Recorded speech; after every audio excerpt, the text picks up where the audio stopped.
Hello and welcome back to Whole Catholic Living. If you are brand new, my name is Lauren. Welcome. I'm so glad to have you. Today I'm going to be doing the Homemaker tag, which I originally saw on Rhiannon's channel from My Little Domestic Church, but then more recently What Laura Likes took it on, and so now I'm jumping on the bandwagon as well. Number one, why are you a stay-at-home wife? Originally, I started staying at home because my husband requested it of me, or at least I thought he did. You know, in early marriage, when you think your spouse wants something, but they don't actually directly say it to you, but you just make an assumption. Yeah, it was that. It was based off of one of those assumptions.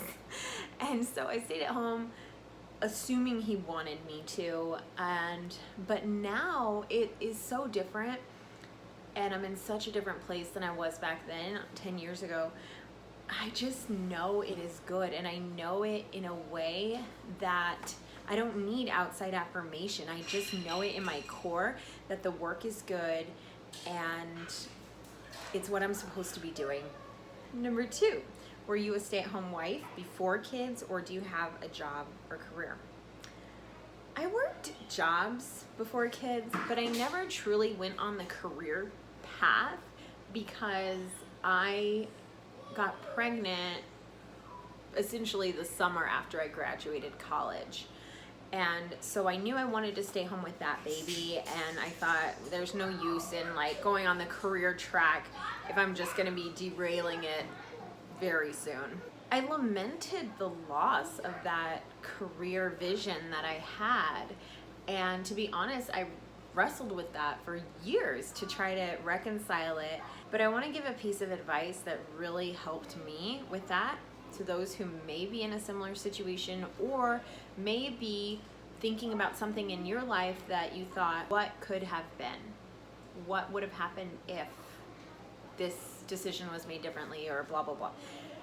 There is only one existence that we have, okay? There's not an alternative reality where you're out living the life as if you had made it different choices. This is what you have, today is what you have. And for me, grounding myself to today, what's in front of me, that really helped me heal from that vision of what was lost. Number three, how does being a homemaker affect your husband or your children? Like, what is the effect the homemaker has on the family?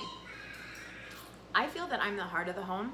I have the beautiful opportunity to cultivate beauty and goodness all around me in a very tangible, hands-on way, and thereby cultivate that beauty and goodness within each and every one of my family members. It's a really cool job.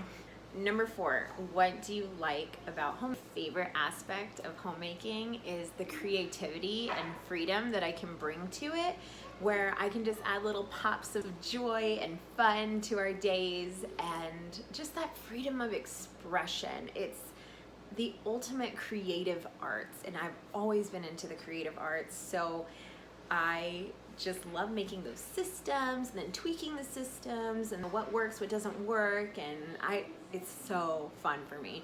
Not to mention there's so much pleasure I get from the colors of, say, like, my planning systems and my, decorating the home, which I'd love to get better at, but there's just so many fun nuggets that I just relish. Number five, what is hard for me about homemaking?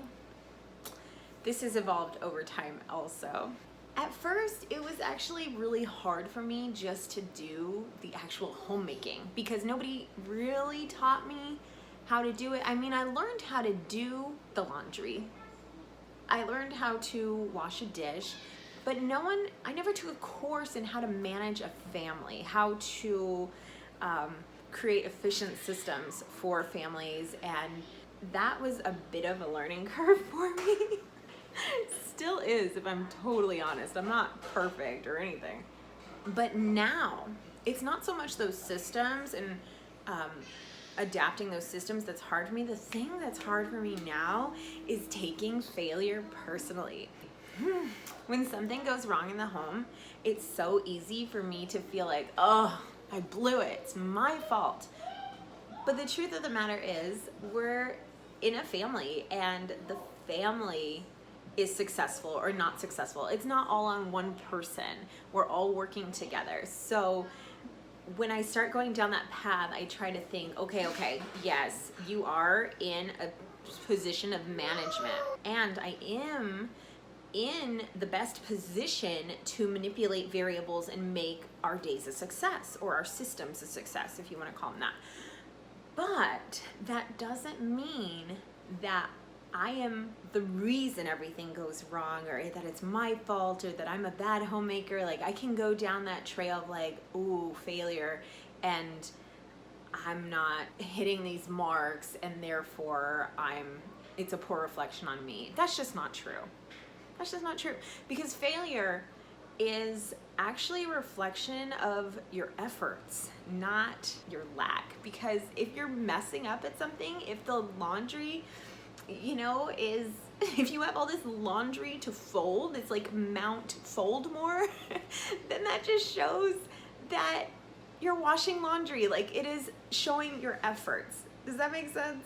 And another point on that note is that all this I truly believe to be secondary. All the, check boxes, check, that's secondary to what I'm all about and our family is all about, which is nurturing these little souls, and my husband and I nurturing each other's souls to get to heaven. We're trying to be better people, and what better than to make you awesome people than a little laundry and adversity and adaptation and blah, blah, blah. Get my point? So it's not really about being perfect over here, and I have to remind myself of that. But I struggle. Number 6, how does homemaking add to your family legacy? That's kind of a deep question. I read that, I was like, I gotta actually chew on that one for a little bit. What does homemaking add to my family legacy? Well, for me, homemaking affects my family legacy because watering the children, literally, here's your water, kids. Here's your food. You're nurturing your children, but then feeding their souls too. That creates secure, loved members of society. And I can touch my family's lives in a way that is much deeper than I could ever touch anybody's life outside of this home. Not saying that impact can't be made. I believe there is good work to be done everywhere, but there's something so special about a family and the interaction that a family has that can create such a deep-rooted security, peace, and joy when we are basically trying to feed God to our children. And that's what I believe the legacy is, putting those little people out in society, and hopefully they will do the same for their children. I hope you enjoyed this little homemaker tag, and if you have a friend that may need a little encouragement along the way, feel free to share this video, because it isn't about the perfection of it all. It is about the journey, and this is good work. You are doing good work, Mama. God bless you. Bye. Hey, are you still here? I thought I'd tag on this little bonus to this video. So these are some of my favorite homemaking books. Some of these are more like theoretical, and others are more very practical advice. So I've shown some of these books in the past, but I have since read some new books. So this one is really cool. This one's A Mother's Rule of Life by Harley Pierlo, and how to bring order to your home and peace to your soul. And she goes through all sorts of ways to do the different aspects of your vocation, but it also gives a lot of practical tips. So if you can see in the prayer, person, partner, parent, provider, and it's a really cool book. I will say this is like not for the faint of heart, and if I had read this book early on in my homemaking journey, I would have just been overwhelmed. So I'd say like this is for after you've established yourself. But that's me. Like, I get overwhelmed easy. Some people may not have had that sensation the first time, but I read it, I was like, wow, that's a little overwhelming, but I had a grip of it.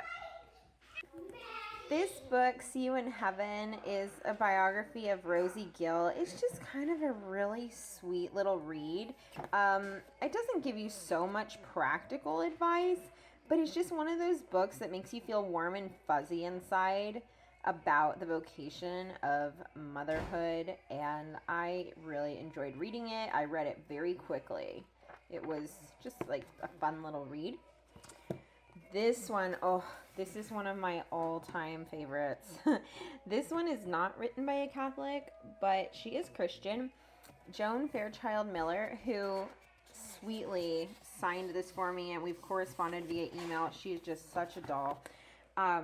She has this book about creating a sanctuary in your home. Essentially, it's like a place of asylum and immunity, peace, unconditional love, escape, everyday stresses, a retreat. And so she talks about using the 5 senses to create your sense of peace in your home. So sight, get rid of your clutter, and fresh flowers, smell, candles, and so on and so on. So talks about cooking for smell, taste, touch, and just how to do that. And she also talks about being married to an entrepreneur or a serial entrepreneur.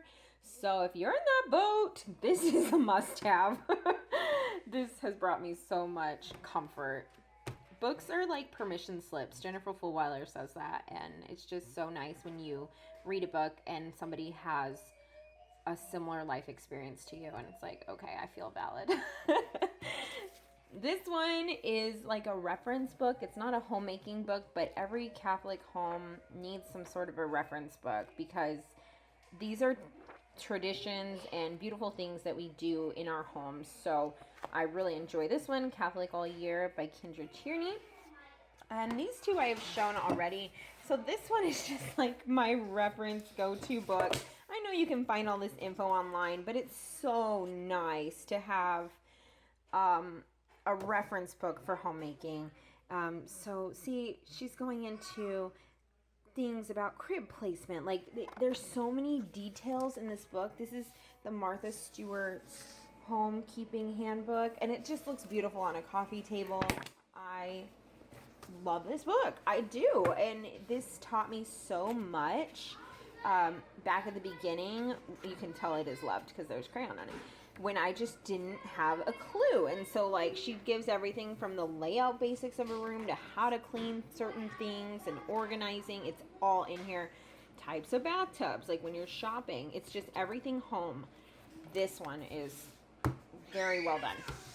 And last, this just is big heart right here to this book. This is Mrs. Dunwoody's Excellent Instruction for Homekeeping by Miriam Luken. And it just talks about old-fashioned homemaking advice, and it's written as if Mrs. Dunwoody wrote it, and Mrs. Dunwoody is a fictional character in 1866, but it's just so quaint and whimsical. This is the kind of stuff that just makes my heart happy. So I love Mrs. Dunwoody's book. And there's all sorts of recipes and just little beautiful things. So I hope you find something in these helpful, and God bless you guys on your homemaking. Take care. Bye.